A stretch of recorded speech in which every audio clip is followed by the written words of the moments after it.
नमस्कार दोस्तों, आप सभी का एक बार फिर से स्वागत है हमारे चैनल रफ्तार एजुकेशन पे। और आज से हम आपके लिए लेके आ रहे हैं MCQ based on test series. कहने का मतलब ये है कि जैसे कि आपको एग्जाम में एमसीक्यू मल्टीपल चॉइस क्वेश्चन जो आते हैं उसी पर आधारित हम आज से टेस्ट सीरीज स्टार्ट करने जा रहे हैं। तो आज से हम हर एक सब्जेक्ट के हर एक टॉपिक का टेस्ट सीरीज लेके आएंगे। तो आप सबसे यही आग्रह है कि हमारे हर एक जो टेस्ट होगा उसको ज्वाइन करें और देखें कि आपका जो नॉलेज है वो एग्ज़ाम के लिए कितना तैयार आप हैं और आपने कितनी तैयारी की है और अपने आप को परखें। और हम हर एक टॉपिक का लेके आएंगे, जैसे कि हिस्ट्री सिविक्स जो भी होगा वो सारे लेके आएंगे। और एक और बात बताएंगे कि जैसे आप इसको चेक कैसे करेंगे। जैसे मान लीजिए कि आपके स्क्रीन पे क्वेश्चन आया तो आप पहले वीडियो को पॉज कर लेंगे। पॉज करने के बाद अपने जो ऑप्शन आपको दिखेंगे उसमें से आप आंसर टिक करेंगे और फिर मैं जो बोलूँगा उससे आप अपना आंसर मैच कर लेंगे। तो इस तरीके से आप अपना पता कर पाएंगे कि आपका जो नॉलेज है वो कितना है आपके पास और आप कितना तैयार हैं एग्जाम के लिए। तो चलिए आज का हम अपना जो है पहला टेस्ट है वो स्टार्ट करते हैं। जैसा कि आप सबको दिख रहा होगा कि हड़प्पा सभ्यता का जो सर्वाधिक मान्यता प्राप्त काल है वो क्या है। इसमें से option A B C D आप देखिए। तो इसमें जो है वो दूसरा ऑप्शन 2600 ईसा पूर्व से लेकर 1900 ईसा पूर्व तक हड़प्पा जो सभ्यता थी वो थी। तो यही ऑप्शन सही होगा। दूसरा आपको दिख रहा होगा कि सिंधु घाटी की निम्नलिखित में से सभ्यता निम्नलिखित में से किस सभ्यता का समकालीन नहीं थी। मिस्र की, मेसोपोटामिया की, चीन की ग्रीक की। तो इसमें से ग्रीक की सभ्यता का समकालीन नहीं थी, क्योंकि जो ग्रीक की सभ्यता है वो करीब करीब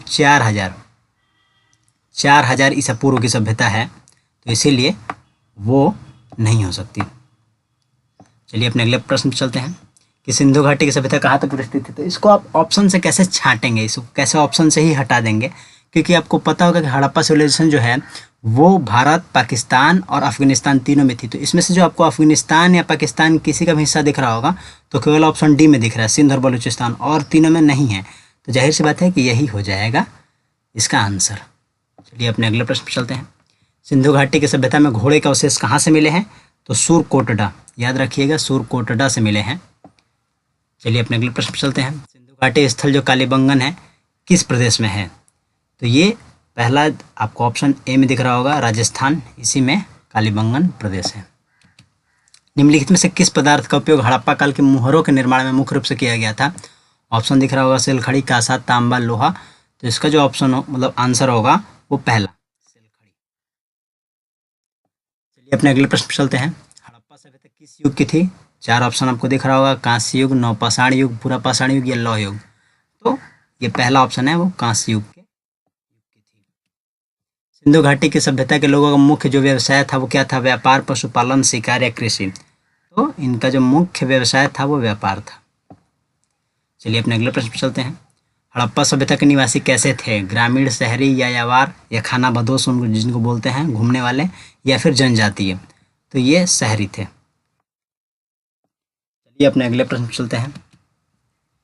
सिंधु सभ्यता के घर किससे बनाए जाते थे। तो आप सबको दिख रहा होगा, ईंट से, बांस से, पत्थर से या लकड़ी से। तो इसका जो ऑप्शन होगा वो पहला वाला, ईंट से।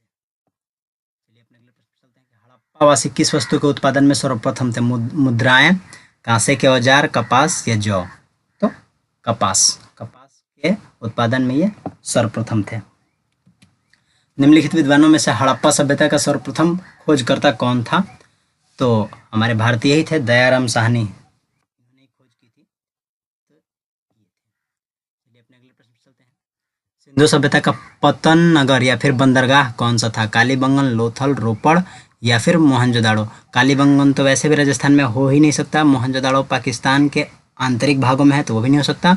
लोथल और रोपड़ में से लोथल होगा, क्योंकि रोपड़ भी आंतरिक भागों में ही है। तो लोथल जो है वो बंदरगाह है। पैमाने की खोज ने यह सिद्ध कर दिया कि सिंधु घाटी के लोग माप और तौल से परिचित थे। यह खोज कहाँ पर हुई थी। कालीबंगन में, हड़प्पा में, या फिर चनहोदड़ो में कि लोथल में। तो इसका जो आंसर है वो डी वाला होगा, लोथल में। चलिए अपने अगले प्रश्न पर चलते हैं। हड़प्पा कालीन समाज किन वर्गों में विभक्त था। तो इसका जो ऑप्शन आपके सबके सामने दिख ही रहा होगा, इसका आंसर जो है वो बी वाला होगा, विद्वान, योद्धा, व्यापारी और श्रमिक में ये लोग विभक्त थे। चलिए अपने अगले प्रश्न पर चलते हैं। सिंधु सभ्यता का सर्वाधिक उपयुक्त नाम क्या है। हड़प्पा सभ्यता, सिंधु सभ्यता या सिंधु घाटी सभ्यता, या इनमें से कोई नहीं है। तो सब जानते हैं कि सिंधु सभ्यता जो है वो हड़प्पा सभ्यता के नाम से ही जाना जाता है। तो हड़प्पा सभ्यता। निम्नलिखित में से कौन सा लक्षण सिंधु सभ्यता के लोगों का सही चित्रण करता है? उनके विशाल महल और मंदिर होते थे, वे देवियों और देवताओं दोनों की पूजा करते थे, वे युद्ध में घोड़ों द्वारा खींचे जाने वाले राठों का प्रयोग करते थे। तो इसमें केवल और केवल दूसरा ही सही होगा, बाकी कोई नहीं सही है। तो ऑप्शन ए जैसा कि दिख रहा है केवल 2 यही होगा। चलिए अपने अगले प्रश्न चलते हैं। हड़प्पा सभ्यता की खोज किस वर्ष में हुई थी? आपको 4 ऑप्शन दिख रहे हैं, इसमें से चौथा जो ऑप्शन है वो सही होगा 1921 में। हड़प्पा सभ्यता के बारे में कौन सी उक्ति सही है? उन्हें अश्वमेध की जानकारी थी कि गाय उनके लिए पवित्र थी, कि उन्होंने पशुपति का सम्मान करना आरंभ कर दिया, या उनकी संस्कृति जो है सामान्यतः स्थिर नहीं थी। तो इसमें ऑप्शन सी होगा, उन्होंने पशुपति का सम्मान करना आरंभ किया। हड़प्पा के लोगों की सामाजिक पद्धति क्या थी? तो ये आपको ऑप्शन दिख रहा होगा, इसमें जो पहला ऑप्शन है उचित समतावादी, यही सही है। सिंध का नखलिस्तान बाग या हड़प्पा सभ्यता किस पूर्व स्थल को कहा गया है? क्योंकि इन चारों में जो मोहनजोदाड़ो है वही सिंध में पाया जाता है, तो इसीलिए ये ऑप्शन जो है वो सही हो जाएगा, इसका ऑप्शन बी होगा। चलिए अपने अगले प्रश्न चलते हैं कि हड़प्पा सभ्यता का संपूर्ण क्षेत्र का आकार किस प्रकार का था? वर्गाकार, आयताकार, त्रिभुजाकार या गोलाकार? तो त्रिभुजाकार। हड़प्पा सभ्यता के अंतर्गत हल से जोते गए खेत के साक्ष्य कहाँ से मिले हैं? तो ये आपको कालीबंगन से ही खेतों के मतलब कि हल से जोते गए खेतों के साक्ष्य मिले हैं। चलिए अपने अगले प्रश्न पर चलते हैं कि सैंधव सभ्यता की ईंटों का अलंकरण किस स्थान से मिला है? तो ये ऑप्शन ए कालीबंगन से मिला है। चलिए अपने अगले प्रश्न पर चलते हैं।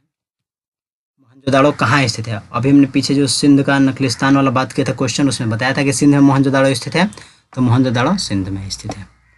चलिए अपने अगले प्रश्न पर चलते हैं कि सिंध सभ्यता में वृहत स्नानागार कहाँ पे पाया गया है? मोहनजोदाड़ो, हड़प्पा या लोथल या कालीबंगन में? तो याद रख लीजिए मोहनजोदाड़ो में ही स्नानागार और इसके साथ साथ अन्य गृह भी पाया गया है, और टेराकोटा के जो खिलौने होते हैं वो भी यहीं पे मिले हैं। तो 3 चीज़ बताया हमने यहाँ पे। तो एक वृहत स्नानागार है ही, उसके बाद से अन्य गृह भी यहाँ पे मिला है, और प्लस टेराकोटा के जो खिलौने होते थे वो भी यहीं पे मिले हैं मोहनजोदाड़ो में ही।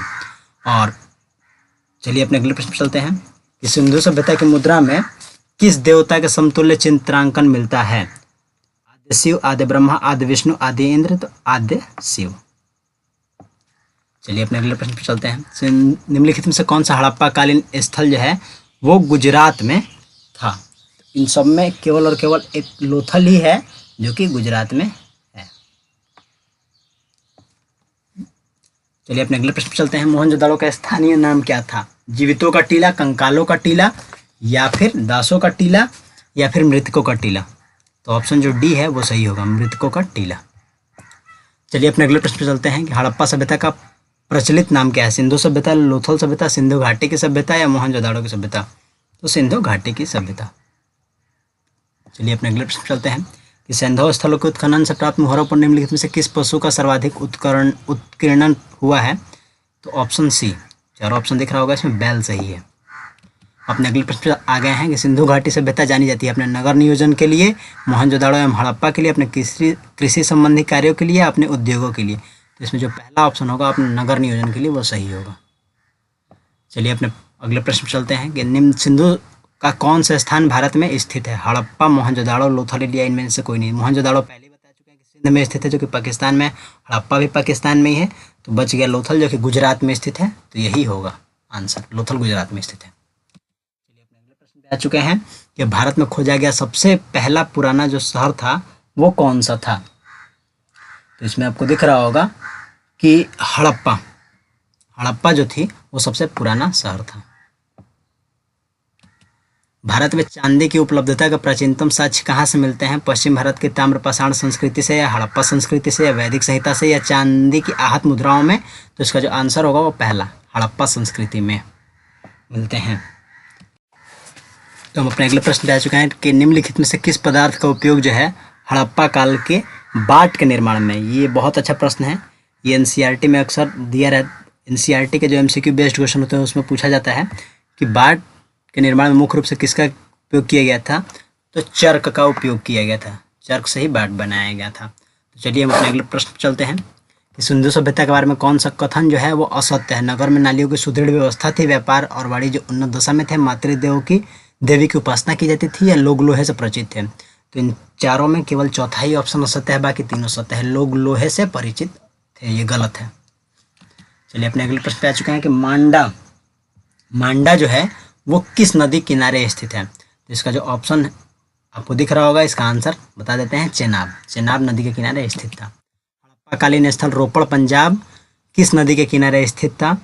तो इसका जो आंसर होगा वो सतलज, बी आपको दिख रहा होगा, ये इसका सही आंसर है। चलिए अपने अगले प्रश्न पर चलते हैं कि हड़प्पा में एक उन्नत जल प्रबंधन प्रणाली का जो है वो कहाँ से पता चलता है। जो उन्नत जल प्रबंधन प्रणाली किस जगह पे थी, तो इसका आंसर आपको दिख रहा होगा, धौलावीरा।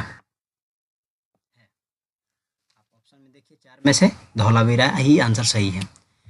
हड़प्पा के मिट्टी के बर्तनों पर सामान्यतः किस रंग का उपयोग हुआ था। चारों ऑप्शन में से लाल रंग सही होगा। चलिए अपने अगले प्रश्न पर चलते हैं।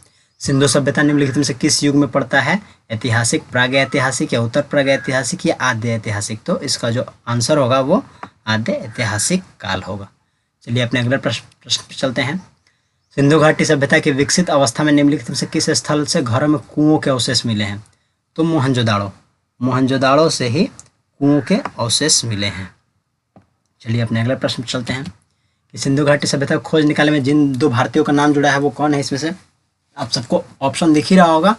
इसमें जो पहला वाला ऑप्शन है, दयाराम साहनी और राखालदास बनर्जी, याद रखिए ये दो नाम इन्होंने ही खोजा था, तो ये सही है आंसर। चलिए अपने अगले प्रश्न पर चलते हैं कि रंगपुर जहाँ हड़प्पा की समकालीन सभ्यता थी वो कहाँ है। तो वो सौराष्ट्र में स्थित है, सौराष्ट्र जो आज का गुजरात कहते हैं।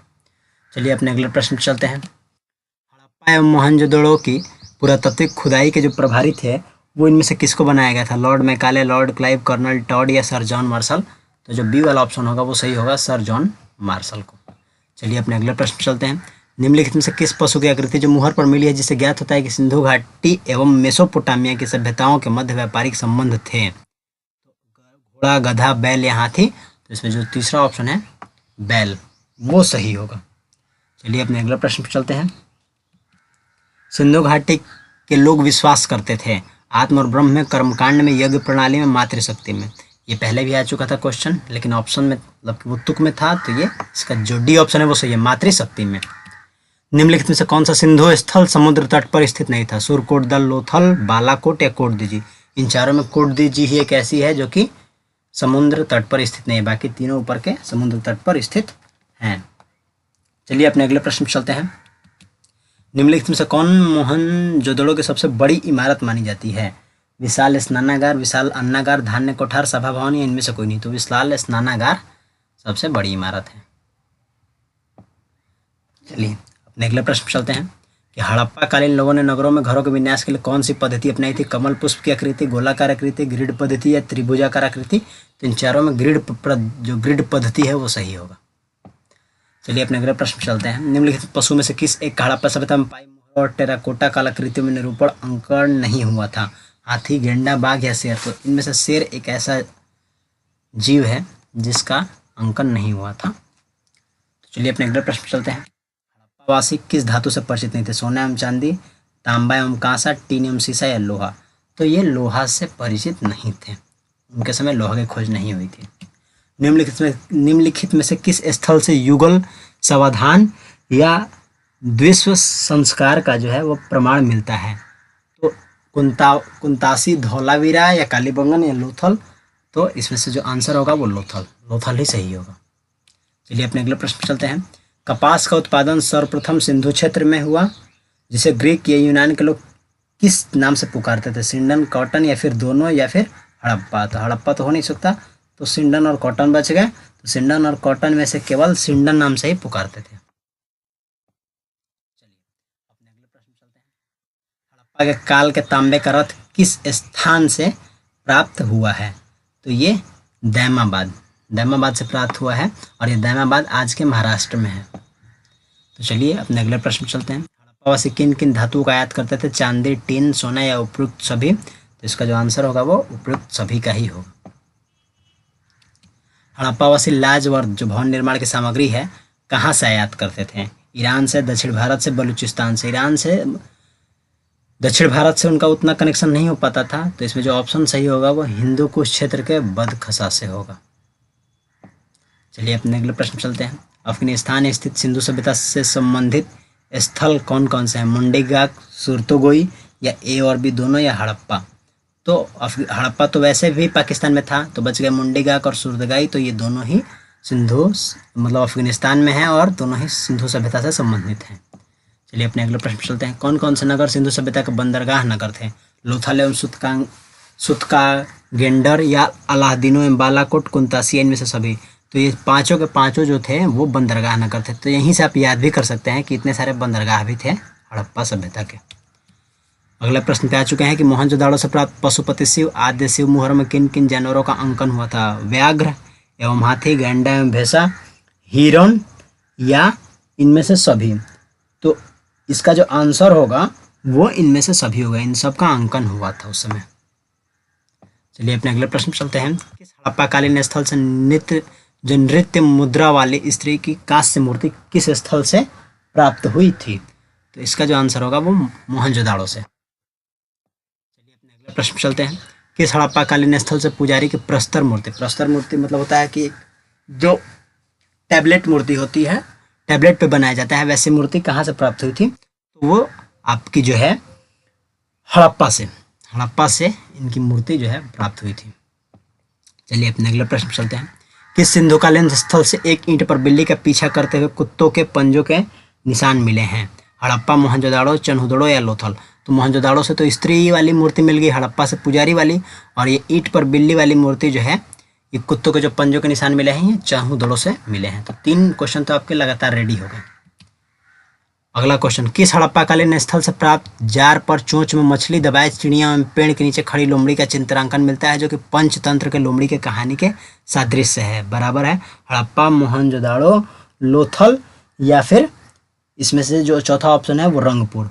तो इसमें तीसरा ऑप्शन सही होगा, लोथल। चलिए अपने अगले प्रश्न चलते हैं।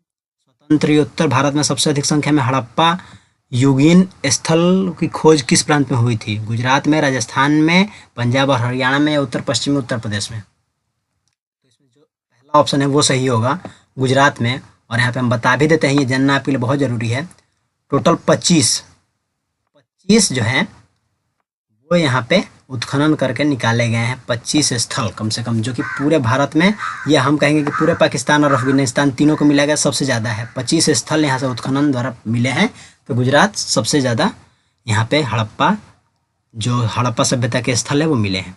चलिए अपने अगले प्रश्न चलते हैं। निम्नलिखित में से कौन सी फसल हड़प्पाकालीन लोगों का मुख्य खाद्यान्न नहीं थे? जौ, दाल, चावल या गेहूँ? तो इसमें जो तीसरा ऑप्शन है चावल, वो मुख्य खाद्यान्न नहीं थी। चलिए अपने अगले प्रश्न चलते हैं। इसमें कथन और निष्कर्ष तरीके से दिया है। पहला कथन क्या है कि हड़प्पा तथा मोहनजोदाड़ो अब विलुप्त हो गए हैं। दूसरा, वे उत्खनन के दौरान प्रकट हुए थे। तो दोनों जो कथन है वो सही है। कि कथन कहने का मतलब है कि हड़प्पा तथा मोहनजोदाड़ो अब विलुप्त हो गए हैं, तो बिल्कुल विलुप्त हो गए हैं। और जो उसका कारण है कि वे उत्खनन दौरान प्रकट हुए थे, तो ये भी सही है क्योंकि ये गायब हो चुके थे और इनको उत्खनन करके निकाला गया है। तो इसका जो आंसर होगा वो ए वाला होगा। ए और आर दोनों सही है तथा आर ए का सही स्पष्टीकरण है, क्योंकि उत्खनन तभी किया जाएगा जब उत्खनन उसी चीज़ का किया जाता है जो गायब होता है। चलिए अपने अगले प्रश्न चलते हैं। हड़प्पा कालीन स्थलों में अभी तक किस धातु की प्राप्ति नहीं हुई है? तांबा, स्वर्ण, चांदी, लोहा? तो इसमें से लोहा जो है उसकी प्राप्ति अभी तक नहीं हुई है। चलिए अपने अगले प्रश्न चलते हैं। किस पशु के अवशेष सिंधु घाटी सभ्यता में प्राप्त नहीं हुए हैं? शेर, घोड़ा, गाय, हाथी? इनमें से आपको दिख रहा होगा कि शेर का ही चित्रांकन किसी में नहीं किया गया था, तो क्योंकि उनको शेर के बारे में पता ही नहीं था ऐसा लगता है, तो शेर के अवशेष भी नहीं मिले हैं वहाँ से। तो ये ऑप्शन सही होगा। चलिए अपने अगले प्रश्न चलते हैं कि चन्हुदड़ो के उत्खनन का निर्देश किसने किया था? ये 4 ऑप्शन दिख रहे हैं, इसमें से J.H. मैके ने निर्देशन किया था। चलिए अपने अगले प्रश्न चलते हैं। तो अपने अगले प्रश्न पे आ चुके हैं। जैसे कि आप सबको दिख रहा होगा कि सिंधु घाटी सभ्यता के संदर्भ में निम्नलिखित कथनों पर विचार कीजिए। तो पहला जो है, यह प्रमुखतः लौकिक सभ्यता थी तथा उसमें धार्मिक तत्व यद्यपि उपस्थित थे तथा लेकिन वर्चस्वशाली नहीं थे। और दूसरा जो है, उस काल में भारत में कपास से वस्त्र बनाए जाते थे। तो ये दोनों के दोनों ही सही हैं, ये दोनों ठीक हैं। तो इसमें आपको ऑप्शन जो है वो सी वाला दिख रहा होगा, 1 और 2 दोनों, ये सही हो जाएगा। चलिए अपने अगले प्रश्न पढ़ते हैं कि सूची 1 को सूची 2 से सम्मिलित करना है। ये नदी और शहर से संबंधित करना है उस समय के स्थलों से। हड़प्पा रावी के किनारे हुआ करता था, मोहनजोदाड़ो सिंधु, लोथल भोगवा और कालीबंगन जो है वो घग्गर के किनारे हुआ करता था। तो इस तरीके से ये नदी जो है उस स्थल से संबंधित है। तो इसमें हमारा जो ऑप्शन होगा वो ए वाला होगा। चलिए अपने अगले क्वेश्चन पर बढ़ते हैं कि इसमें सीमा है उत्तरी, दक्षिणी, पूर्वी और पश्चिमी। जैसे कि आप सबको दिख रहा होगा सिंधु सभ्यता की उत्तरी सीमा तो मांडा जम्मू कश्मीर में थी। सिंधु सभ्यता की दक्षिणी सीमा दैमाबाद महाराष्ट्र। सिंधु सभ्यता की पूर्वी सीमा आलमगीरपुर उत्तर प्रदेश। और सिंधु सभ्यता की पश्चिमी सीमा जो है वो सुत का गिंडर बलूचिस्तान से संबंधित थी। तो इसमें आपका जो आंसर होगा वो ए वाला हो जाएगा। चलिए अपने अगले प्रश्न बढ़ते हैं कि सूची 1 को सूची 2 से सम्मिलित करना है। ये बहुत अच्छा क्वेश्चन है क्योंकि लोथल, कालीबंगन, धौलावीरा और बनावली ये चारों के चारों बहुत ही फेमस हड़प्पा सभ्यता के बहुत ही प्रसिद्ध स्थल हैं। तो कैसे आप इसको सही करेंगे? सबसे पहले आपको इसमें सबसे जो पहले याद आता है वो कालीबंगन। कालीबंगन आप सबको याद होगा कि जुता हुआ खेत होता है, तो तुरंत उस पर टिक करिए। अब बात आएगी कि लोथल की, तो लोथल में डॉकयार्ड मिला था क्योंकि ये बंदरगाह है, तो यहीं पे डॉकयार्ड पाया जाएगा। इस तरीके से आप पता कर सकते हैं, तो ये हो गया। अब बच गया सी और डी। तो जो धौलावीरा है वहाँ पे शिलालेख मिला था 10 चिन्हों वाला, और बनावली में हलों की प्रतिकृति मिली थी। जो जुते हुए खेत मिले थे उनकी जो हल मिली थी वो यहीं से मिली थी। तो जैसा कि दिख रहा है कि ए का 2, बी का 1, सी का 4 और डी का 3, तो इसमें से बी वाला जो ऑप्शन होगा वो सही होगा। चलिए अपने अगले प्रश्न पर चलते हैं कि सूची को सूची 2 से सम्मिलित करना है। मांडा, दैमाबाद, कालीबंगा और राखीगढ़ ये आज के किस राज्य में स्थित है? तो मांडा, जैसा कि अभी हमने आपको बताया पीछे कि ये उत्तरी सीमा थी हड़प्पा सभ्यता की और ये जम्मू कश्मीर में थी, तो ये जम्मू कश्मीर। दैमाबाद यहीं से जो कांसे वाले रथ मिली थी वो यहीं से मिली थी और ये महाराष्ट्र में है, महाराष्ट्र मिला दीजिए। अब बचेगा कालीबंगन और राखीगढ़ी। कालीबंगन जो है वो राजस्थान, क्योंकि घग्गर नदी यहीं पे बहती है, नदी भी आप याद रखिए। राखीगढ़ी, अब इसके लिए एक ही ऑप्शन ही बचता है, हरियाणा। तो ये देख लीजिए कि ए का 3 किस में है और बी का 4, तो ये सिर्फ और सिर्फ आपको सी वाले ऑप्शन में ही मिल जाएगा। ये वाला जो हमने ऊपर मैचिंग की है वो केवल और केवल आपको सी ऑप्शन में ही मिलेगा, तो हमने लगा दिया। मांडा जम्मू कश्मीर, दैमाबाद महाराष्ट्र, कालीबंगन राजस्थान और राखीगढ़ी हरियाणा। तो यहीं पे आज हमारा ये टेस्ट खत्म होता है और आप सबसे यही आग्रह है कि बताइएगा कमेंट बॉक्स में ज़रूर कि टेस्ट कैसा लगा, क्वेश्चन कैसे थे और इसमें क्या सुधार करने चाहिए, और वो सारी बातें जो कि गलती हुई हैं, गलती हो सकती थी, आप सब बताइए और ज़्यादा से ज़्यादा लोगों को शेयर करिए और बताइए कि ऐसा टेस्ट सीरीज चालू हुआ है जिसमें हर एक चैप्टर, वादा करते हैं कोई ऐसा चैप्टर, कोई ऐसा टॉपिक नहीं छूटेगा जिसका टेस्ट ना हो। चलिए इसी के साथ आप सबसे विदा लेते हैं। जय भारत, जय हिंद।